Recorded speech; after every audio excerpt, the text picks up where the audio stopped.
mestre querido, estamos aqui agradecidos por essa oportunidade de estarmos reunidos para servir de instrumento, para ecoar a Tua mensagem. Ampara-nos, Senhor, para que sejamos esse diapasão afinado com as Tuas inspirações, para que a nossa fala esteja vibrando amor, fraternidade, saúde, paz e, acima de tudo, que assim conectados sigamos juntos nessa corrente de transformação onde nós podemos e devemos colaborar. Que assim seja. Bom, fui convidada para fazer uma palestra sobre a felicidade não é desse mundo, que está no capítulo 5 do Evangelho, que fala sobre bem-aventurados aflitos. Parece contraditório a gente falar de um capítulo que fala sobre bem-aventuranças, que no fundo quer dizer que somos ditosos, que somos felizes. Mas, ao mesmo tempo, nesse mesmo capítulo, tem uma passagem dizendo que a felicidade não é desse mundo. Como entender isso? E aí algumas perguntas podem nos ajudar nessa reflexão. O que é felicidade, afinal? Como buscá-la e como vivenciá-la na Terra? Vamos pensar aqui algumas frases.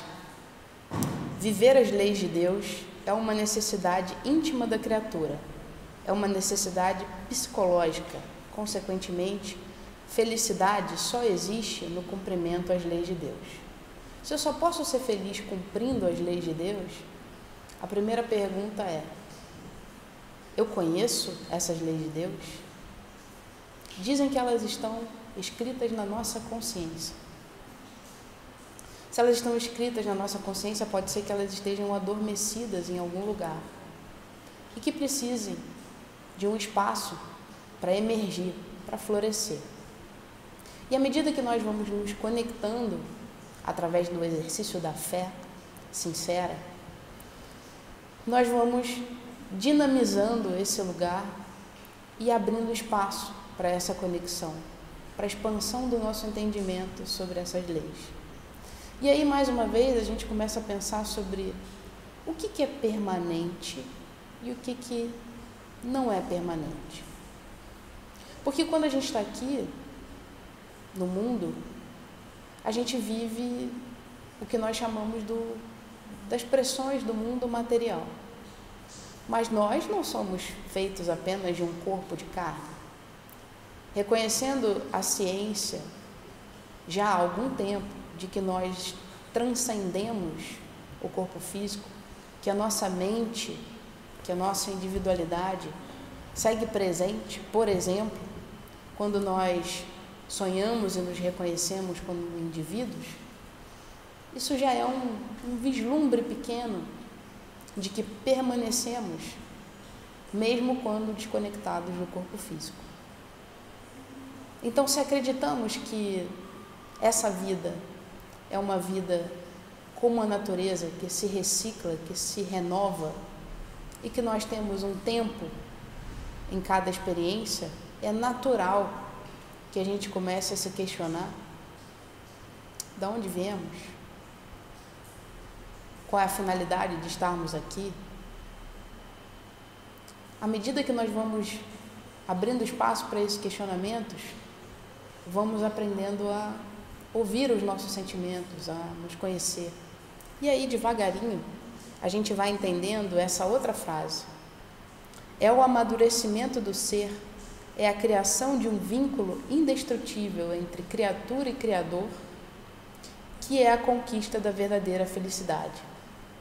Podemos resumir a missão do Cristo no mundo como o ensino da arte e a ciência da verdadeira felicidade.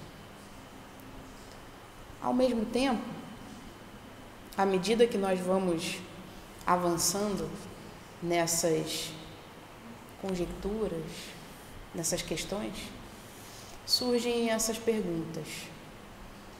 Ser feliz é diferente de estar feliz momentaneamente. No mundo material, a gente associa o ter riquezas, ter posses, ter bens, como algo que pode trazer felicidade. Será? Ao mesmo tempo que, se a gente pensar que ser alguém, se reconhecer como indivíduo, ser agente da sua própria história, nos traz um outro entendimento, um entendimento mais amplo sobre o que é, de fato, ser feliz. E aí, nos apropriando de uma outra leitura, um livro chamado Renovando Atitudes, tem uma leitura sobre ser feliz. E aqui diz o seguinte: ser feliz não é uma questão de circunstância, de estarmos sozinhos ou acompanhados pelos outros, porém, uma atitude comportamental em face das tarefas que viemos desempenhar na Terra.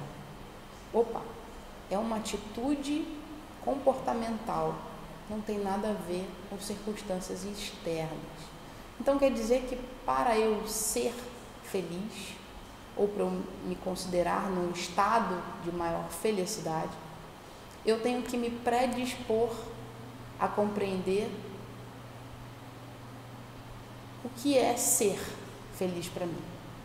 Porque à medida que nós vamos amadurecendo, vamos entendendo que ser feliz no Brasil, na China, nos Estados Unidos, na Europa, podem ter contextos muito diferentes, porque os valores da sociedade também vão sendo modificados.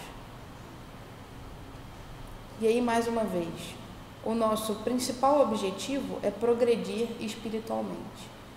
Se o nosso principal objetivo de estarmos aqui é progredir espiritualmente, e eu ainda não compreendi as leis de Deus, é difícil ser feliz. Porque a gente pode tentar fazer uma conta sobre a expectativa que nós temos em relação à vida e a realidade que nos cerca. Afinal, existem várias situações na nossa vida que são desafiadoras. Nós vivemos um momento particularmente desafiador. Mas isso não quer dizer que nós não podemos entender a relatividade desse momento. Chico já dizia: tudo passa. Porque o mundo está sempre em constante mudança. Essa também é uma lei. A lei do progresso, a lei do trabalho. Então jamais estaremos estagnados numa mesma posição. Vamos ao Livro dos Espíritos pegar mais uma passagem. Se a gente abrir no capítulo 1, que fala sobre punições e prazeres terrenos, a gente tem uma seção que fala só sobre felicidade e infelicidades relativas. O homem pode desfrutar na terra de uma felicidade completa?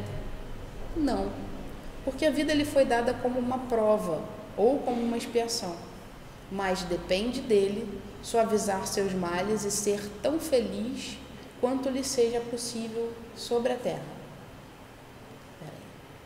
Se eu já entendi que eu não sou um ser perfeito, eu não vou conseguir chegar a uma felicidade plena, porque eu não consegui compreender ainda, no meu grau de amadurecimento, tudo o que pode me facilitar essa construção para que eu seja de fato feliz.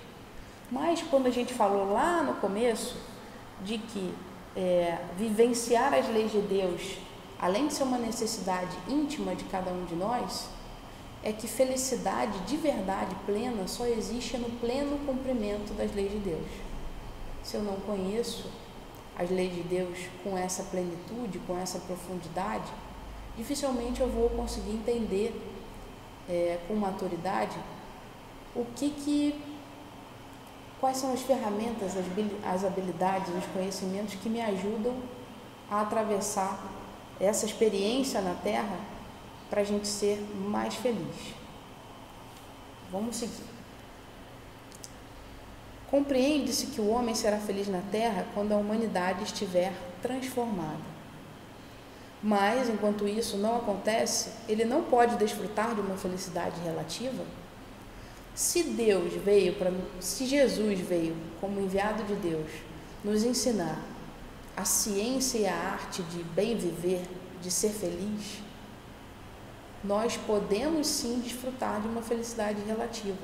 Depende como nós encaramos a nossa vida. Quais são as nossas expectativas em relação a ela? O homem é quase sempre o responsável pela sua própria infelicidade. Nós temos responsabilidades. À medida que nós vamos escolhendo determinadas ações, e essas ações são cada vez mais conscientes, maiores as chances que nós temos de entender esses padrões e escolher um padrão que me traga bem-estar, não só momentâneo, como um bem-estar cada vez mais duradouro. Se eu dirijo a minha vida de forma inconsciente, sem compreender qual é a finalidade dessa vida, que eu não estou aqui a passeio, que eu não sou um corpo material apenas que vai acabar daqui a 80, 90, talvez 100 anos, e que a vida continua, eu vou estar mais suscetível aos impactos que essas vicissitudes da vida podem nos trazer. Kardec comenta: o homem que compreende bem o seu destino futuro compara a sua existência presente a uma rápida passagem por uma hospedaria precária. Assim, ele se consola facilmente com alguns aborrecimentos passageiros de uma viagem que deve conduzi-lo a uma posição tanto melhor, quanto melhor tenha se preparado para ela. Pensa numa viagem que você vai fazer feliz, para algum lugar que você gosta muito, e a sua meta é se preparar para essa viagem. Você começa a pensar que roupas eu vou levar, qual é o clima do lugar, quais são os conhecimentos que podem me ajudar a me conectar com essa experiência, a me conectar com esse lugar, com as pessoas que lá vivem. A mesma coisa aqui. Conforme a gente vai entendendo o mundo que nos cerca, com mais clareza, com mais abertura para ser aprendiz, mais fácil fica da gente começar a utilizar essas ferramentas, o que a gente trouxe na bagagem, e colocar a serviço da nossa própria felicidade. E aí outra pergunta: a felicidade na Terra é relativa à posição que cada um ocupa? Aquilo que faz a felicidade de um pode fazer a infelicidade do outro? Aqui uma pergunta interessante. Eu, Juliana, posso ser feliz de um jeito, mas você, que nos escuta, tem outra concepção de felicidade. Porque isso depende não de condições externas, de algo que é ditado de fora para dentro, mas no exercício interno da gente encontrar o que faz de verdade a gente feliz. O que te anima a acordar? O que te anima, que deixa a sua energia lá em cima, quando você revisa o seu dia e fala assim: hoje foi um dia legal, hoje eu fui feliz, hoje eu estou feliz. A felicidade para a vida material é a posse do necessário.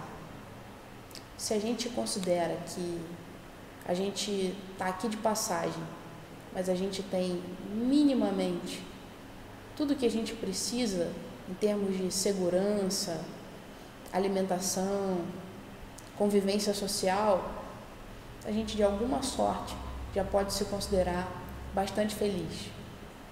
Mas e para a vida moral? O que é essa felicidade relativa possível? É possuir a consciência tranquila. Como ter uma consciência tranquila em tempos como a gente está vivendo hoje? Se eu encaro a vida como algo que é transitório, eu encaro isso como apenas um estágio que também vai passar. Porque minha fé na justiça, na lei divina, na misericórdia e na justiça, é tão natural que não me faz duvidar de que se eu estou fazendo a parte que me cabe, cuidando, valorizando todos os recursos que eu disponho, do corpo físico, da saúde, do alimento, do trabalho, eu certamente vou atravessar essa fase. Talvez não passaremos por ela sem nenhuma dificuldade, inquietude, mas certamente com a coragem, de seguir em frente, apesar de qualquer receio, de qualquer medo, porque cuidando das nossas costas está Jesus nos empurrando para frente, dizendo: coragem, vamos em frente, dá mais um passinho, a gente pode. E aí, vamos voltar para o livro Renovando a Atitude, para pensar o seguinte: será que quando a gente pensa nessa busca por felicidade, o que o mundo tem ditado nessa busca desenfreada sobre consumir, comprar, consumir, é o suficiente para alimentar a nossa busca por felicidade? Se você achar que sim, que não tem nenhum vazio, nenhuma coisa que pede um alimento diferenciado, tudo bem. Mas se de alguma forma em você já tem alguma coisa te dizendo: preciso de mais, mas mais o quê? O que está faltando? Um sábio da antiguidade já dizia que para a gente ser mais feliz, para a gente fazer escolhas melhores, que nos impulsionam para viver o bem em plenitude, a gente precisaria se conhecer. Mas se conhecer exige tempo de dedicação, exige mergulhar nos seus próprios sentimentos, entender o que está acontecendo com você, escutar esses sentimentos que estão emergindo, para que a gente possa acolhê-los, não negá-los. E assim, devagarinho, a gente ir decodificando a mensagem interna para a gente entender aonde que está a nossa paz, aonde que está a nossa alegria, aonde que está a nossa necessidade de compartilhar, de dividir. Ninguém pode nos fazer feliz ou infeliz, somente nós mesmos é que regemos o nosso destino. Assim sendo, sucessos ou fracassos são subprodutos de atitudes construtivas ou destrutivas. O que eu estou construindo com os meus sentimentos, com as minhas atitudes, com os meus comportamentos? Eles estão me empurrando numa direção da fraternidade, da solidariedade, de uma convivência harmoniosa, pacífica? Ou, por outro lado, eu tenho tido pensamentos que ajudam a fortalecer preconceitos, raivas, ressentimentos, ódios? E que tipo de resultado eu tenho com essas atitudes? Einstein dizia que seria loucura da nossa parte a gente imaginar que a gente pode ter resultados diferentes se a gente faz sempre a mesma coisa. E de fato é uma loucura, né? Como fazer sempre do mesmo jeito e esperar que a gente tenha um resultado diferente?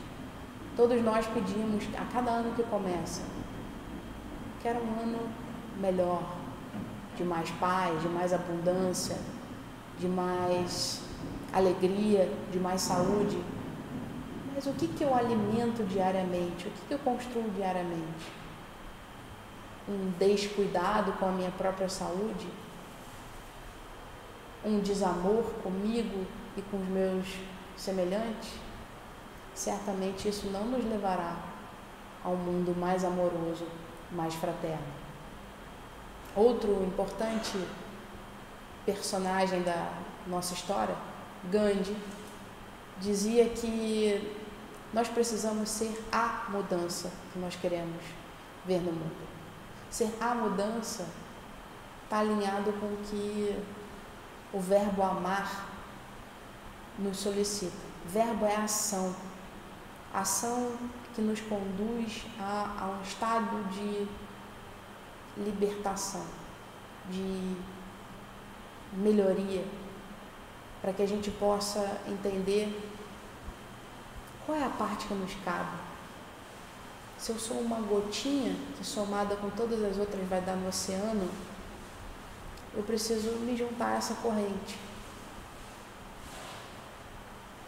conscientizando-nos de que cada criatura tem uma maneira única de ser feliz. Quando eu me reconheço que eu sou um indivíduo único e eu tenho uma maneira de encontrar essa felicidade, sem pré-julgar a felicidade alheia, já que a felicidade brota de dentro para fora e não de fora para dentro.